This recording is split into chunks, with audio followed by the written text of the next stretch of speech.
మీరు ఎక్కడా తగ్గడానికి వీల్లేదు.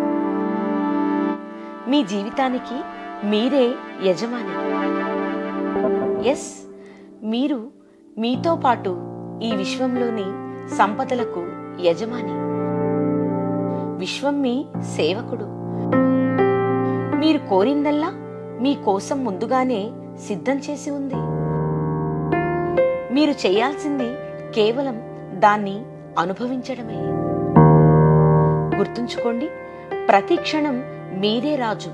మీలోని అద్భుతమైన వాస్తవాన్ని మీరు మరచిపోవడం వల్ల మీరు ఏదీ పొందలేకపోతున్నారు. మీరు కోరుకున్నవన్నీ మీకు దక్కకుండా పోతున్నాయి.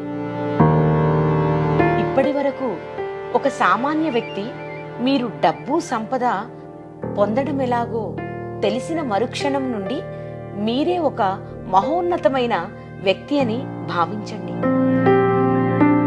ఉన్నతి వైపు మాత్రమే మీ చూపు ప్రసరింపజేయండి. కావలసినవన్నీ ఆకర్షించండి.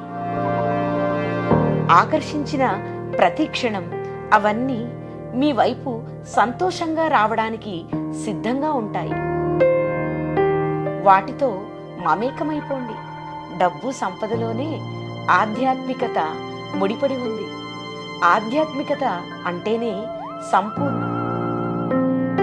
మీ జీవితాన్ని సంపూర్ణంగా ఏ లోటు లేకుండా తీర్చిదిద్దుకునేందుకే ఈ విశ్వంలోని సంపద కలిగి ఉన్నారనే విషయాన్ని మరవద్దు. ప్రతిరోజు చెప్పండి, I am king, I am abundance, I am rich. Yes, my life is fulfilled with abundance. My wallet is full with money. My bank balance increasing every day. Thank you, universe.